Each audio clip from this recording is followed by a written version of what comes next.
लोकसभा निवडणुका काही दिवसांवर येऊन ठेपल्यात। या निवडणुकीत कोण येणार, सत्ता पालट होणार की नाही याची चर्चा अगदी चांद्यापासून ते बांद्यापर्यंत आहे। एकंदरीत काय तर निवडणुकीची तयारी जोरदार चालू आहे।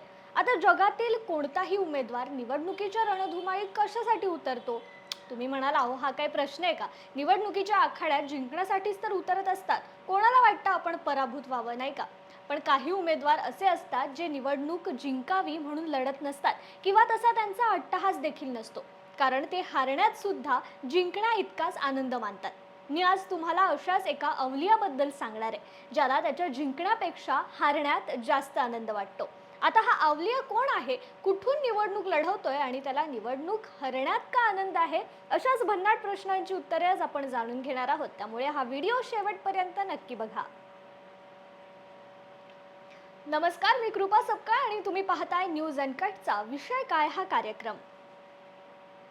देशात काही दिवसात लोकसभेच्या निवडणुका होणार आहेत आणि या निवडणुकीत आपणच जिंकावं हे प्रत्येक उमेदवाराचं स्वप्न असतं आणि त्यासाठी तो रात्रीचा दिवस करत असतो। मग प्रचार सभा घेणं असो, स्वतःच्या मतदारसंघात भेटी देणं असो किंवा मग विविध प्रकारची आश्वासनं देणं असो, अशा अनेक गोष्टी निवडणुकीत उभा राहिलेला उमेदवार करत असतो। काही जण तर निवडणुकीत जिंकण्याला प्रतिष्ठेचा प्रश्न मानतात, अगदी ते निवडणुकीत जिंकण्यासाठी जीवाचं रान करतात असं म्हटलं तरी वावगं ठरणार नाही। पण प्रत्येक जण निवडणूक जिंकावी म्हणून लढत नसतो। आज मी तुम्हाला अशाच एका अवलियाबद्दल सांगणार आहे, ज्यांनी 10-20 नाही, 50-60 नाही तर तब्बल 238 वेळा निवडणूक लढवली, पण त्यांना प्रत्येक वेळेस हार पत्करावी लागली। तरीही नव्या उमेदीनं हार कर जीतने वाले को बाजीगर कहते हैं म्हणत 239वी निवडणूक ते आता लढवणार आहेत आणि ती व्यक्ती म्हणजेच के पद्मराजन। पद्मराजन यांच्या आयुष्याची स्टोरी एखाद्या चित्रपटापेक्षा कमी नाहीये। तमिळनाडूतील छोट्याशा गावात मेत्तूर येथे ते राहतात। त्यांचं टायर रिपेअरचं दुकान आहे आणि त्यासोबतच ते होमिओपॅथिक डॉक्टर सुद्धा आहेत।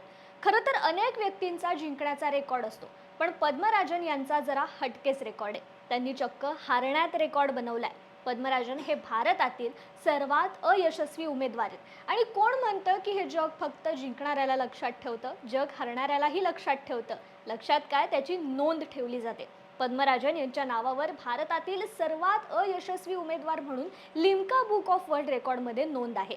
त्यांनी आतापर्यंत पी.व्ही. नरसिंहराव, अटल बिहारी वाजपेयी, मनमोहन सिंग, नरेंद्र मोदी, राहुल गांधी या दिग्गजांच्या विरोधात निवडणूक लढवली आहे। पद्मराजन यांनी पहिल्यांदा निवडणूक 1988 साली तमिळनाडूमधील मेत्तूर गावी लढवली। तेव्हा त्यांच्यावर लोक खूप हसले होते आणि आजही हसतात।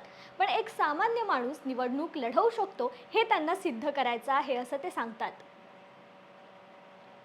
आता आपण पद्मराजन यांच्या निवडणुकीचे किस्से जाणून घेऊयात।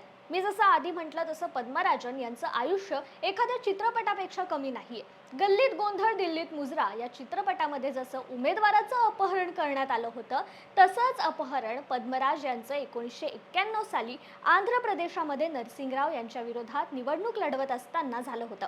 पण काही कालावधीनंतर त्यांना सोडून देण्यात आलं।